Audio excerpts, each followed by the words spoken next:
Pengkhianatan di malam pertama. Bab 3. Baik Embun maupun Abi belum dapat mengurai rasa malu dari kejadian mendadak barusan. Ayah dan bunda pasti menyangka yang bukan-bukan tentang mereka berdua. Terlebih mereka menyadari wajah ayah yang mendadak merah dan langsung keluar kamar. Sementara bunda yang jahil memilih tinggal sebentar dan menggoda keduanya. Setelah kepergian sang bunda dan pintu kamar tertutup rapat, Abi melirik Embun yang duduk di ranjang dengan pangku tangan. Kepalanya menunduk. Abi yakin Embun sedang berusaha menutupi warna merah di wajahnya. Maaf, aku gak maksud mengelitkan kamu. Aku cuma pindahin kamu ke kasur. Abi menjelaskan lebih dulu sebelum Embun berpikir tidak. Aku udah bangunin kamu berapa kali, tapi kamu gak bangun, jadi gue gendong. Jelasnya lagi ketika Embun masih diam. Pria itu lantas mendekat, duduk tepi ranjang, membuat Embun menggeser posisi sedikit menjauh. Abi yang menyadari ekspresi Embun pun mengerti bahwa wanita yang sampingnya itu tadi pagi menyandang status istrinya itu masih marah dengan kejadian di restoran. Akhirnya Abi menarik sebuah kursi tunggal dan duduk di sana. Aku mau bicara sebentar boleh? Ia menatap Embun yang tampak enggan membalas tatapannya. Mau bicara apa? Saut Embun singkat meraih bantal dan meletakkan di pangkuannya. Nada bicara Embun yang dingin dan datar membuat Abi merinding. Untuk beberapa saat Abi terdiam dengan mata tertuju ke lantai, seolah sedang memikirkan pilihan kata yang tepat untuk diutarakan. Jangan sampai apa yang terucap dari bibirnya membuat Embun salah paham.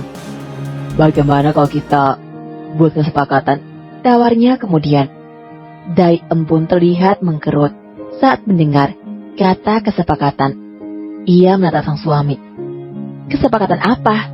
Tanyanya. Mulai malam ini kita akan tidur di kamar. Tapi kamu tenang saja, aku janji gak akan ngapa-ngapain kamu. Sudut bibir Embun terangkat tipis. Tatapannya sungguh sinis. Kenapa? Kamu ngapain aku juga gak apa-apa. Itu kan hak kamu.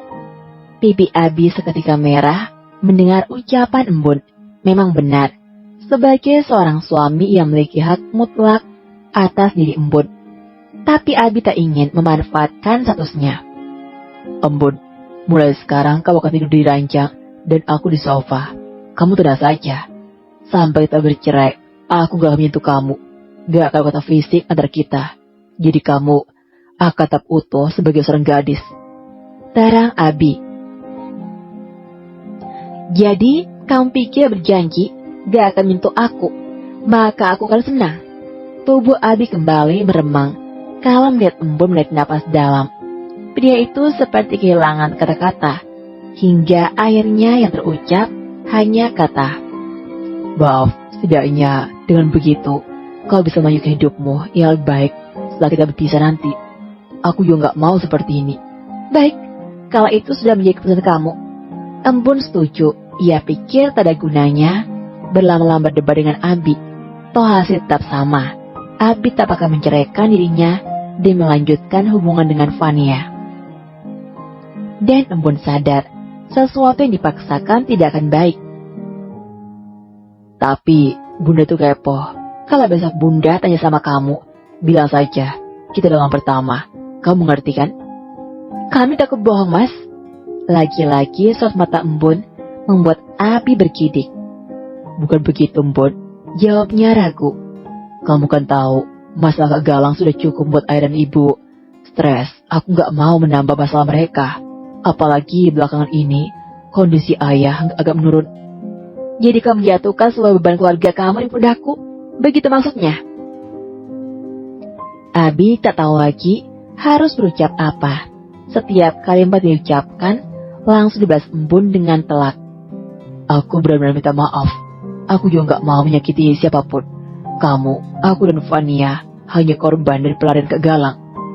Ya sudah, terserah kamu saja, ucap Embun pada akhirnya, yang menciptakan sedikit kelegaan bagi Abi. Terima kasih, Embun. Embun menganggukkan kepala pelan, meski ribuan jarum terasa mengenus jantung. Meski rasanya ingin berteriak atau bahkan menjerit untuk melampiaskan rasa kecewa dan sakit teramat. Tetapi harus kepada siapa? Ia sendirian. Abi meraba saku belakang celana dan mengeluarkan dompet miliknya. Sebuah kartu ATM ia keluarkan dari sana dan ia berikan kepada Embun. Ini untuk kamu, pinnya 721988. Aku akan transfer setiap bulan untuk keperluan kamu. Embun bergeming membuat Abi meletakkan kartu ATM di tepi ranjang. Sudah malam, kamu istirahat, ujarnya segera beranjak menuju sofa dan membiarkan tubuhnya di sana dengan posisi membelakangi. Embun tetap menanar punggung tegap telanjang suaminya. Terdiam beberapa saat, kemudian menarik selimut dan ikut baring. Baru beberapa menit, mata Abi terpejam. Suara ring ponsel sudah kembali terdengar. Tangannya terulur meraba sofa tempatnya tadi, meletakkan benda pipi itu. Matanya menyipit menatap layar ponsel. Ada panggilan video dari Vania. Ya, Van, jawab Abi dengan suara serak dan mata sayu. Sayang, kamu sudah tidur? Tanyanya.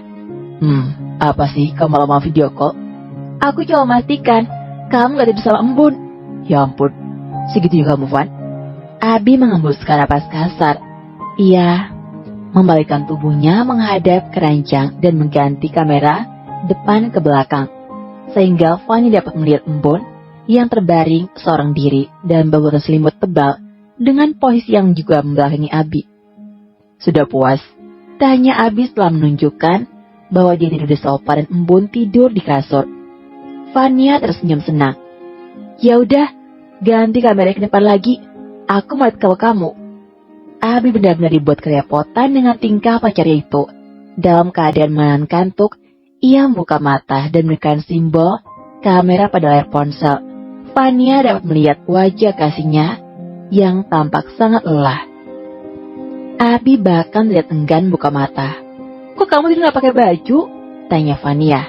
Gerah, Van, aku emang gak pernah pakai baju kalau tidur. Memang di kamar kamu gak ada AC? Ya ada, tapi tetap aja gerah. Tapi sekarang beda, Abi. Di kamar kamu akan selalu ada Embun. Pokoknya aku mau kamu pakai baju, ujar Vania menekan. Apaan sih kamu, Van? Segini jauhnya posisi aku sama Embun. Aku di sofa kok. Tapi Abi, udah Van, aku malas. Abi mulai kehilangan kesabaran. Ya udah, potong Vania cepat ketika mendengar kata kesal Abi. Tapi kamu harus tetap ingat sama aku. Iya, sudah ya, aku ngantuk. Iya sayang, selamat tidur. Panggilan terputus. Abi meletakkan kembali ponsel ke sofa dan menjamkan matanya. Tanpa sepengetahuan Abi, Embun sejak tadi belum tidur dan mendengar percakapan mereka. Cairan bening pun mengalir di ujung mata. Kartu ATM pembelian Abi ia remas hingga patah menjadi 2 bagian. Embun buka mata di pagi hari. Hal pertama yang hadir dalam pandangannya adalah punggung tegap Abi. Suami itu masih tidur di sofa dalam posisi memunggunginya. Embun beranjak turun dari tempat tidur. Kartu ATM brand Abi yang ia patahkan semalam dimasukkan ke dalam laci nakas. Setelah membersihkan diri, Embun segera keluar dari kamar meninggalkan Abi yang masih betah dalam posisinya. Bahkan Embun tak membangunkan laki-laki itu. Padahal ponsel miliknya sudah berapa kali berdering. Embun yakin panggilan dari Vania.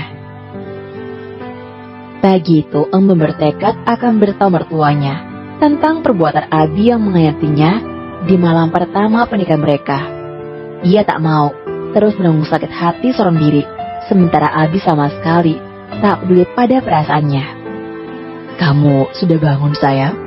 Sapa lembut sang mertua membuat Embun memula senyum. Iya, Bunda. Wanita menghampiri sang bunda yang tampak sibuk dengan urusan dapur. Memperhatikan betapa cekatan tangan bunda mengolah masakan di usia yang terbilang tidak muda lagi. Bunda tak sendirian. Ada Birita yang bantu masak sayuran. Boleh aku bantu, Bunda? Boleh. Kamu dan Birita potong sayuran aja ya. Iya, Bunda. Embun segera mengambil posisi di sebelah Birita, meraih pisau dan bantu motong-motong sayuran.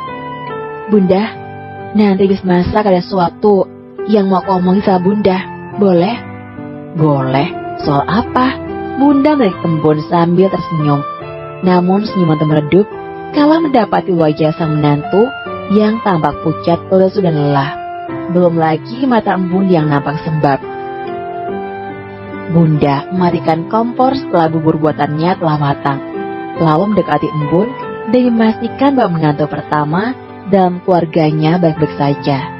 Dengan penuh kelembutan ia mulai wajah waktu itu. Kamu kenapa, nak? Mukanya lesu begini. Aku gak apa-apa, Bunda. Cuma lagi capek aja. Semalam susah tidur. Ya ampun, ujarnya sambil menahan senyum. Rupanya jawaban yang diberikan embun menciptakan salah paham bagi sang mertua. Abi ganas juga ya, sambil kamu pucat di kelelahan begini. Sepasang mata embun berkaca-kaca, menatap sang bunda. Kepedihan hatinya tak bertemu lagi. Mas Abi itu jahat, Bunda. Sudah, nak, jangan sedih. Nanti Bunda kasih kamu vitamin, biar kamu gak gampang sakit. Laki-laki yang begitu. Kalau om nikah, maunya minta jatah terus. Mendadak suram di wajah embun sirna dan berganti menjadi merah merona. Ia baru mengerti bahwa bundanya sedang salah paham. Bunda pasti mengira Abi dan embun telah menghabiskan malam yang indah bersama. Bukan gitu, Bunda. Maksud aku... Belum sempat embun menyelesaikan kalimatnya, dipotong lagi lebih dulu oleh sang bunda. Kamu tenang saja. Nanti kalau ayah sudah baikan, Bunda akan minta ayah bicara sama Abi, sama laki-laki. Kalau Bunda kasih tahu, kan gak enak. Ujarnya menciptakan kerutan tipis di dahi embun. Ayah sakit, Bunda? Tanya embun, mendadak khawatir pada semalam ayah mertuanya terlihat baik-baik saja. Iya, semalam sesak, jantungnya kumat kayaknya. Gal belum ada kabar sampai sekarang. Mungkin ayah kepikiran. Ambon dapat melihat wajah sang bunda ikut murung saat membicarakan putra sulungnya itu. Jadi gimana, Bunda? Apa yang dibawa ke rumah sakit? Enggak kok, istirahat di rumah saja. Tadi kamu bicara apa? Ambon tampak berpikir beberapa saat. Sepertinya sekarang bukan waktu yang tepat untuk memberitahu sang bunda. Ia tak ingin masalahnya dengan Abi menambah beban pikirannya. Itu cuma mau tanya Mas Abi suka sarapan apa?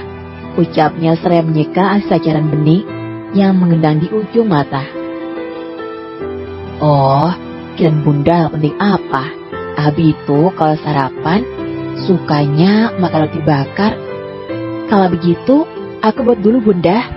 Ya sayang, Bunda juga mau bawa bubur buat ayah. Bunda membelai wajah embun sebelum akhirnya beranjak memegang dapur dengan bawa nampan berisi sarapan untuk ayah. Embun terdiam.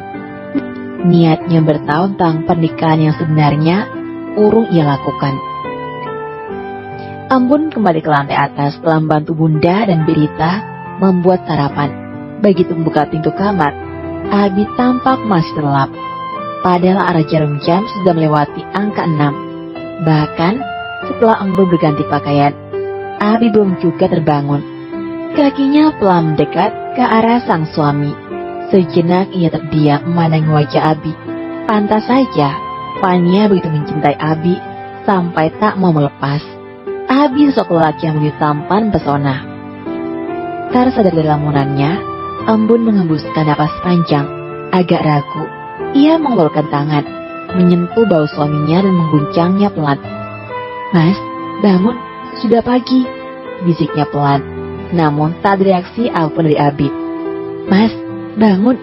Embun sedikit menaikkan suara sambil terus mengguncang baunya. Sebentar sayang, 5 menit lagi, jawabnya dengan suara serak tanpa buka mata. Embun merasakan hatinya bagi tersayat. Panggilan sayang itu tentu saja ia tujukan pada Fania, bukan dirinya. Namun Embun tak ingin terbelenggu oleh rasa sakit. Kali ini ia meletakkan tangan di punggung Abi dan mengguncangnya sedikit lebih keras. Mas, bangun. Apa sih kamu? Abi yang masih setengah sadar menarik Embun hingga wanita itu jatuh ke tepat dari bidangnya. Membuat Embun meronta dan melepaskan diri. Lepasin aku, kamu pikir aku Fania? bagi Embun. Perlahan kelop mata Abi terbuka. Matanya yang masih sayu dengan sisa kantuk seketika terbuka lebar. Tangan yang melingkar di tubuh Embun perlahan terlepas. "Maaf, aku gak sengaja." Embun segera bangkit dan meretas miliknya, lalu keluar kamar dengan membanting pintu hingga membuat Abi terlonjak. "Galak amat." Abi menyusul Embun yang sudah keluar dari rumah terlebih dahulu selepas sarapan. Ia mempercepat langkahnya dan menjajar istrinya yang tampak tergesa-gesa. "Kamu kemana?" tanya Abi membuat langkah Embun terhenti sejenak. "Kampus," jawab Embun datar. "Ayo kuantar, kebetulan kampus kamu sama kantorku dekat." Tawarnya kali ini Embun tak menunjukkan reaksi penolakan. Ia berjalan menuju milik Abi yang baru saja dikeluarkan oleh Mang Dadang. Baru saja akan membuka pintu bagian belakang, namun Abi sudah menghalangi. "Kamu di depan ya, ayah sang Buddha ngeliatin kita kalau dari balkon." Embun pasrah. Ia terpaksa naik ke mobil setelah Abi membukakan pintu depan. Sepanjang jalan, keduanya saling diam hingga akhirnya berbelok ke sebuah kompleks perumahan. Seperti biasa, sebelum berangkat kantor, Abi akan menyempatkan diri menjemput Fania. Benar saja, gadis cantik itu sudah menunggu di teras rumahnya. Sambil melas senyum, ia buka pintu bagian depan. Namun senyum itu langsung redup ketika melihat siapa yang duduk di sana. "Aku mau di depan," ujarnya soal tidak terima. Abi melirik kasihnya seraya menghela napas panjang. "Apa bedanya sih di depan sama belakang? Van, Embun sudah di depan duluan." "Aku gak mau tahu. Tempat aku di depan, bukan di belakang." Berasa malas berdebat di pagi hari yang akhirnya akan menghancurkan moodnya, Embun memilih mengalah. Tanpa kata ia turun dan pindah ke belakang. Seperti halnya semalam, ia hanya menjadi pendengar perbincangan Fania dengan Abi. Embun dapat melihat kecanggungan Abi, bahkan Abi yang sekali menjawab celotehan panjang Fania. Mobil masuk di gerbang kampus. Lagi-lagi Fania menamkan bibirnya ke pipi Abi. "Maaf ya Embun, bikin kamu jadi malu." "Aku biasaan sih," ucap Fania menoleh ke belakang dengan senyum penuh kemenangan. Embun senyum. "Gak apa-apa kok, aku gak perlu malu depan orang yang gak tahu malu." Bersambung.